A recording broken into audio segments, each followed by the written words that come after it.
Hello everyone, welcome to Guru institute Chandigarh. आज के इस वीडियो लेक्चर में हम डिस्कस करने वाले हैं पार्ट सी के कुछ questions. CSIR UGC NET examination June 2023 का जो इवनिंग शिफ्ट का एक पेपर है वो हम डिस्कस कर रहे हैं। उसके पार्ट सी के आज लेक्चर में हम डिस्कस करेंगे एनिमल फिजियोलॉजी के क्वेश्चन। तो इस वीडियो में आपको सिर्फ एनिमल फिजियोलॉजी के जो पार्ट सी में क्वेश्चन आए वो मिलेंगे, ठीक है। डिफरेंट सब्जेक्ट्स के लिए डिफरेंट वीडियोज आपको जो है वो हमारे चैनल पे मिल जाएंगी। तो शुरू करते हैं एनिमल फिजियोलॉजी के क्वेश्चन से। This is the first question. देखिए क्वेश्चन है, the following statements are made regarding the male reproductive system particularly with reference to the spermatogenesis. तो स्पर्मेटोजेनेसिस पे आपका क्वेश्चन आया है, ठीक है। इसको आप डेवलपमेंट बायोलॉजी में भी देख सकते हैं अगर आप ह्यूमन डेवलपमेंट की बात करेंगे, बट फिजियोलॉजी का भी ये पोर्शन है, ठीक है। तो देखते हैं स्पर्मेटोजेनेसिस या स्पर्म प्रोडक्शन से रिलेटेड क्या हमें ऑप्शन दिए। ए ऑप्शन है, the membranes of spermatozoa contain germinal angiotensin converting enzyme, ठीक है। जो मेम्ब्रेन है स्पर्मेटोजोआ की वो इस तरह के एंजाइम जो है वो कंटेन करती है। दूसरा है, mature spermatozoa are released from the Leydig cells, ठीक है। Sertoli cells secrete Mullerian inhibiting substances, then Sertoli cells synthesize the androgen and rete testis has high content of estrogen and alpha oestrogen receptors. देखिए अब यहाँ पे जो first option है कि membrane of spermatozoa contains the germinal angiotensin converting enzyme, that is correct, है ना। ये तो होता है मेम्ब्रेन में, ये एंजाइम प्रेजेंट होता है। Second, the mature spermatozoa release from Leydig cell, नहीं, लेडिक सेल से थोड़ी रिलीज होते हैं ये, है ना। तो ये रॉन्ग हो गया आपका। लेडिक सेल तो बेसिकली आपका जो है हार्मोन्स बनाने में हेल्प करता है। नेक्स्ट है आपका Sertoli cell secrete Mullerian inhibiting substances, that is correct, ये करेक्ट ऑप्शन है। फिर है सर्टोली सेल सिंथेसाइज एंड्रोजन, जी नहीं, सर्टोली सेल जो है वो नर्सिंग करते हैं आपके मेच्योर जो स्पर्म्स हैं या स्पर्म जब डेवलप हो रहे होते हैं उनका हार्मोन प्रोडक्शन में कोई रोल नहीं है। Then rete testis has high content of the oestrogen and alpha oestrogen receptors, हाँ जी ये भी करेक्ट है। तो यहाँ से आपका बन गया ऑप्शन डी। तो स्पर्मेटोजेनेसिस की अगर आपको थोड़ी सी भी नॉलेज है तो ये क्वेश्चन आप आराम से सॉल्व कर पाते हैं, ठीक है। नेक्स्ट क्वेश्चन देखते हैं। तो नेक्स्ट क्वेश्चन देखिए, नेक्स्ट क्वेश्चन है आपका ये, following statements are made about the chemical properties and distribution of respiratory pigment found in animals, है ना। रेस्पिरेटरी पिगमेंट जो हमें होता है दैट इज हीमोग्लोबिन। तो उसके बारे में कुछ स्टेटमेंट्स दिए। Haemoglobin are most common and wide spread respiratory pigments in vertebrates and invertebrates and always present in blood cell, ठीक है। क्या कह रहे हैं, हमेशा ब्लड सेल में होगा प्रेजेंट। दूसरा आपको कह रहा है statement, the heme structure in hemoglobin is an iron ferrous porphyrin which varies widely among species and also varies among the different molecular forms of the hemoglobin. Heme structure जो है वो वेरी करता है, कह रहे हैं within any single species the globin however is exactly identical, कि globin same है लेकिन हीम जो है वो वेरी करता है, ये कह रहे हैं। फिर थर्ड आपको कह रहा है कि hemocynin contains copper and turns bright blue when oxygenated and it is always dissolved in the plasma, कि hemocynin जो है आपका कॉपर कंटेन करता है और ब्लू कलर का है जब ऑक्सीजनेटेड होता है और हमेशा प्लाज्मा में डिसॉल्व रहता है। डी आपको कह रहा है chlorins are similar to hemocyanin but have a lower affinity for oxygen binding than hemocyanin से कम है इनकी जो बाइंडिंग है, ये कह रहे हैं, and that is present in the blood cell of some marine annelids, ठीक है। फिर आपका लास्ट है हीमरिथ्रिन आर ही non heme iron containing respiratory pigment that have limited and scattered distribution. अब देखिए अगर आपने क्लासेस लगाई हैं तो आपको ये क्वेश्चन एकदम से सॉल्व हो जाएगा क्योंकि नोट्स में आपको ये सब जो है वो प्रोवाइडेड है। क्या है, हीमोग्लोबिन जो है ये सबसे कॉमन और वाइड स्प्रेड रेस्पिरेटरी पिगमेंट है, ये ट्रू है, लेकिन always present in blood cell that is not true, ठीक है। तो ए ऑप्शन होगा गलत। अब देखो ए गलत, आपको पूछा क्या कॉम्बिनेशन ऑफ ऑल इनकरेक्ट, तो एक इसमें है एक इसमें है ए, तो ये तो वैसे ही निकल गए। तो या इन दोनों में से कोई एक ऑप्शन होगा, बी दोनों में ही है, तो बी हमें चेक करने की जरूरत नहीं है, हम सी और डी को देखते हैं। सी कह रहा है haemocyanin contains copper and turns bright blue when oxygenated and it always dissolve in plasma, this is true actually. Haemocyanin जो है वो प्लाज्मा में डिसॉल्व ही मिलता है मोस्ट ऑफ द टाइम, तो सी इज करेक्ट। यहाँ से आपका ऑप्शन बी हो गया। फिर भी आप पढ़ लीजिए। नेक्स्ट है आपका क्लोरोक्रियोनिन्स के बारे में दिया है, they have a lower affinity for oxygen binding than haemocyanin, ऐसा नहीं होता है, ठीक है। अगर आपको नहीं भी पता फिर भी आप यहाँ से जो है एलिमिनेशन मेथड करके आप इसका आंसर निकाल सकते थे। तो इस क्वेश्चन का करेक्ट आंसर क्या है, A B D. A B और डी जो है वो रॉन्ग स्टेटमेंट्स हैं, ठीक है जी। चलिए नेक्स्ट क्वेश्चन है आपका पेसमेकर पोटेंशियल पे क्वेश्चन आया, the effect of stimulation of cholinergic vagal fibres on the pacemaker potential of the cells of SA node of heart and on the nodal impulse generation, ऐसे node पे भी और nodal impulse generation पे भी जो pacemaker potential है उसका जो आपको है इफेक्ट जो है पूछ रखा है, ठीक है। तो यहाँ पे कॉलिनर्जिक वेगल फाइबर्स है। कॉलिनर्जिक का क्या मतलब हुआ कि एसिटाइल कोलिन की बात हो रही है। एसिटाइल कोलिन कैसा है, दिस इज हाइपरपोलराइजिंग इन नेचर। जब ये काम करता है तो हाइपरपोलराइजेशन करता है। इतना सा अगर आपको पता है तो ये क्वेश्चन आप आराम से सॉल्व कर सकते हैं। पहला दे रखा है option, the nodal cell membrane becomes depolarize. देखिए डीपोलराइज नहीं होती, हाइपरपोलराइजेशन होगी यहाँ पे, तो पहला ऑप्शन गलत हो गया। दूसरा है a slope of the pacemaker potential is increase, कि जो पेसमेकर पोटेंशियल है उसका स्लोप किस तरह से होता है। अगर आप इसको देखेंगे तो ये कुछ इस तरह से आपका जो है ये जो है दिस इज दिस स्लोप है ना, दिखाते हैं ऐसे। तो स्लोप आपका ये कह रहे हैं कि इंक्रीज हो रहा है, ऐसा नहीं होता। अगर क्योंकि हम यहाँ पे हाइपरपोलराइजेशन की बात कर रहे हैं तो स्लोप इंक्रीज नहीं होगा, ठीक है। तो यहाँ पे ये आपका ऑप्शन गलत हो गया। फिर है जब potassium conductance of nodal cell membrane is decrease, potassium conductance जो है वो इंक्रीज हो जाएगा, तो ये ऑप्शन भी गलत हो गया। The depolarizing effect of the H current on the membrane potential is slowed down due to the opening of the G protein gated potassium channels. This is correct. हाँ, क्योंकि हाइपरपोलराइजेशन हो रही है तो opening of the potassium channel होगा और ये जो आपका है मेम्ब्रेन पोटेंशियल वो स्लो हो जाएगा। This is correct. The opening of calcium channel are slowed down due to the decreased cyclic AMP level in the nodal cell. This is also correct. Opening जो कैल्शियम चैनल्स की है वो कम हो जाएगी। तो इन्होंने पूछा क्या हमसे, combination of all correct options, तो ऑल करेक्ट है आपका डी और ई, ठीक है। तो अगर आपको थोड़ा सा बस कॉलिनर्जिक जो कॉलिनर्जिक न्यूरोट्रांसमीटर्स होते हैं, मतलब एसिटाइल कोलिन है आपका, वो किस तरह से काम करता है, अगर इसकी थोड़ी सी नॉलेज हो, थोड़ा सा आपने पेसमेकर्स के बारे में पढ़ा है, उसके ग्राफ के बारे में पढ़ा है, तो ये क्वेश्चन भी आप इजीली सॉल्व कर सकते थे। जिन बच्चों ने क्लासेस लगाई है उनके लिए बिल्कुल ईजी होगा ये सॉल्व करना क्वेश्चन, ठीक है। नोट्स में भी हम इन चीजों की बात, ये जो है हमने पेसमेकर पोटेंशियल जो है अच्छे से कर लिया है, ठीक है। नेक्स्ट क्वेश्चन देखते हैं आप। तो जो नेक्स्ट क्वेश्चन है आपका, दिस इज, देखिए स्टेटमेंट क्वेश्चन है ये भी। The following statements are made regarding the characteristic feature of the body temperature. Body temperature की बात करी है ह्यूमंस में, ठीक है। Core body temperature varies least with the change of the environmental temperature, ये हमें पता है, ठीक है। हम कैसे हैं, होम्योथर्मल ऑर्गेनिजम्स हैं। पोइकिलोथर्मस और होम्योथर्म्स का अगर आपको डिफरेंस पता है तो फर्स्ट जो ऑप्शन है that is very easy to deduct, है ना। हमारा जो है एनवायरमेंट के साथ इतना चेंज नहीं होता, तो दिस इज करेक्ट ऑप्शन।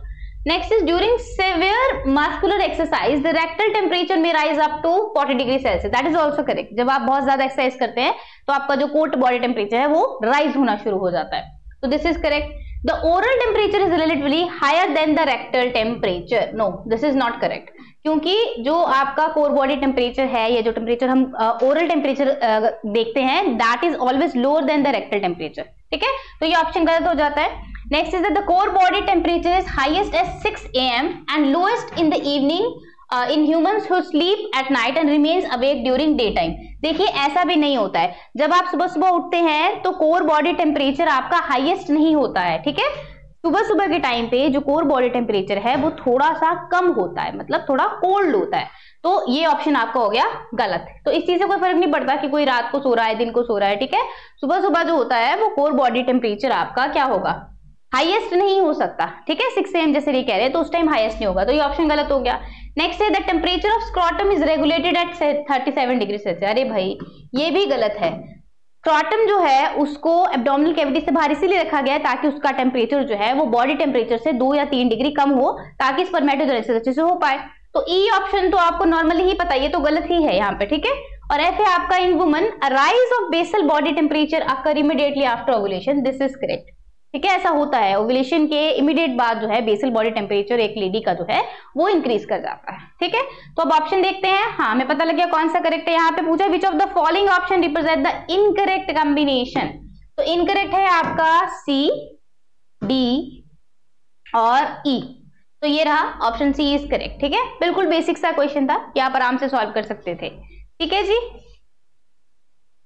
तो नेक्स्ट क्वेश्चन है आपका ब्लड होम्योस्टैसिस या सॉरी ब्लड हीमोस्टैसिस पे क्वेश्चन है। It is the interplay of the several intrinsic and extrinsic factor, basically clotting cascade पे आपका ये क्वेश्चन है, ठीक है।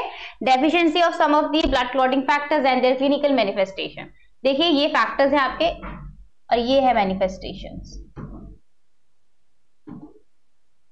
तो बेसिकली आपको फैक्टर्स दे रखे हैं 5, 7,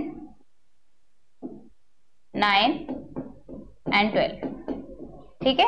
अब यहाँ से 5 जो है हमें पता है ये है प्रो एसिलैरिन, ये है प्रो कन्वर्टिन,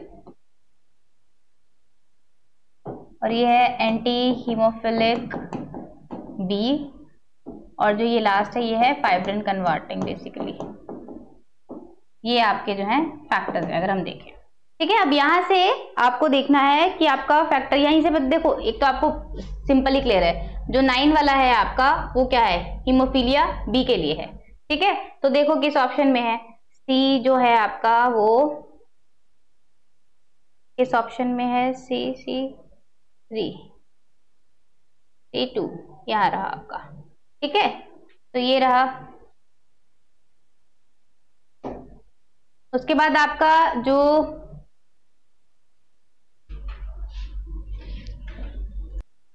हाँ जी यहाँ पे देखिए ये ऑप्शन नंबर 3 है बेसिकली, क्योंकि 1 2 3 ऐसे हुआ ना, तो ये नहीं है, यहाँ आएगा। एक minute, let me just clear it out for you. या अब ठीक है, देखिए ये है फैक्टर्स ABC, और ये 1 2 3 4 ये आपके मैनिफेस्टेशंस है। अब करेक्ट है, हमें पता है 9 जो है वो हीमोफीलिया बी के लिए, तो जो 9 जो है दैट इज C का होगा हमारा 3, तो C का 3 इसमें दे रखा है और इसमें दे रखा है, तो A और B ऑप्शन बनता है यहाँ से। फिर हमें पता है कि हमारा जो 5 फैक्टर है दैट इज प्रोएसिलैरिन, जो प्रोएसिलैरिन है जब ये नहीं होता, इसकी डेफिशिएंसी होगी तो आपको होता है पैराहीमोफीलिया, ठीक है। तो ये पैराहीमोफीलिया है, तो A है 4, तो A4 हमारा इसमें नहीं है, इसमें है, तो यहीं से क्लियर हो गया आपका B ऑप्शन करेक्ट है। तो 5 के लिए होगा पैराहीमोफीलिया, B के लिए B क्या है आपका factor number 7 that is proconvertin, तो B का है 2 हाइपो कन्वर्टीमिया, नाम से ही पता लग रहा है ना, अगर आपको नाम भी पता है फैक्टर्स के तो भी आप क्लियर कर सकते हैं।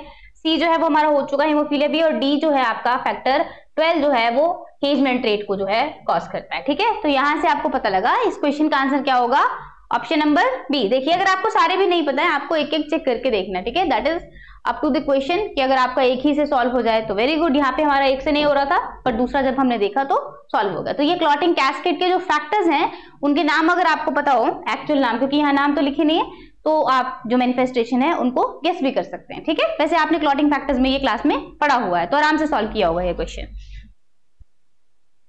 नेक्स्ट क्वेश्चन जो है आपका वो देखिए, that is behaviour and cognitive response. इसको आप बिहेवियर इकोलॉजी में भी ले सकते हैं, बट आपको फिजियोलॉजी में भी ये इन्फॉर्मेशन मिलती है, तो हम इसलिए फिजियोलॉजी में भी ये कवर कर रहे हैं। क्वेश्चन है आपका, behavioral and cognitive response in organism are finely tuned to environmental cues. Give one below is a list of specific hormones and chemical signals and biological functions. Hormones दिए और उनके कुछ biological functions दिए, ठीक है। अब देखिए पहला है आपका cortisol, adrenaline, melatonin और dopamine, आपको क्या करना है, मैच करना है। तो यहाँ पे cortisol जो है वो हमें पता है कि ये क्या है, स्ट्रेस हार्मोन है। तो A जो 3 है वो किस किस में है, देखिए एक ही में आपका क्वेश्चन ही सॉल्व हो गया यहाँ से, कितना सिंपल है, ठीक है। A3 है एड्रेनालिन, जो हमें पता है ये भी फाइट और फ्लाइट रिस्पांस के लिए है। मेलेटोनिन जो है आपका स्लीप वेक साइकिल है, और डोपामिन जो है ये न्यूरोट्रांसमीटर है, ये मूवमेंट और कोऑर्डिनेशन में हेल्प करता है, ठीक है। तो दिस इज सो सिंपल, देखिए एक ही उससे आपका जो है आंसर निकल गया। ये बहुत इजी क्वेश्चन है जो आपको मिलेगा। फिजियोलॉजी में भी इसको इंक्लूड कर सकते हो, बिहेवियरल इकोलॉजी जो है उसमें भी इंक्लूड कर सकते हैं इस क्वेश्चन को, ठीक है जी। हाँ जी, तो लास्ट क्वेश्चन जो है आपका एनिमल फिजियोलॉजी का, वो पीडीएफ से मिस हो गया, तो I have just written it down for you. तो देखिए क्वेश्चन है, parathyroid hormone regulates calcium homeostasis in humans, following statements are made regarding the PTH. तो ये कैल्शियम होम्योस्टैसिस को मेंटेन करता है। आपने बताना है कि पीटीएच के लिए जो स्टेटमेंट्स हैं वो उनमें से कौन सी करेक्ट है आपकी, ठीक है। तो फर्स्ट स्टेटमेंट है, it is an 108 amino acid residue long protein whose 1 to 45 amino acid exhibit full biological activity. दूसरा है, it is an 84 amino acid residue long hormone whose 1 to 34 amino acid exhibit full biological activity, ठीक है। फिर आपका third है, an acute decrease of calcium result in a marked increase of PTH hormone. अगर जो आपका डिक्रीज हो जाएगा कैल्शियम का, तो PTH जो है आपका इंक्रीज हो जाएगा mRNA, and it is followed by increase rate of PTH synthesis, ठीक है। कैल्शियम को रेगुलेट करता है ये बेसिकली। तो यहाँ पे कैल्शियम रेगुलेशन का बताया है कि अगर आपका डिक्रीज होगा कैल्शियम तो PTH इंक्रीज होगा। दिस इज ट्रू है ना, क्योंकि वो कैल्शियम को ही वापस जो है स्ट्रीम में लेके आता है, डीमिनरलाइजेशन करवाता है बेसिकली। तो ये तो आपको पता है, ट्रू है। अगर यहाँ पे आपको थोड़ा सा डाउट है भी, ये तो ट्रू है आपका। Rate of degradation of pro TH increases when calcium concentration are low, ऐसा नहीं है। देखिए rate of pro TH will increase, but उसकी डिग्रेडेशन नहीं इंक्रीज होगी। ये लिखा क्या है, रेट ऑफ डिग्रेडेशन, मतलब पीटीएच बन नहीं रहा अगर कैल्शियम लो, ऐसा तो नहीं होता, पीटीएच तो बनना चाहिए। तो ये हो गया आपका गलत। अब यहाँ पे नेक्स्ट है आपका cathepsin B cleaves PTH into 2 fragment, this is true. ऐसा होता है, कैथेप्सिन जो है इसको तोड़ सकता है 2 फ्रेगमेंट में। तो सी और ई तो आपके करेक्ट ही हैं।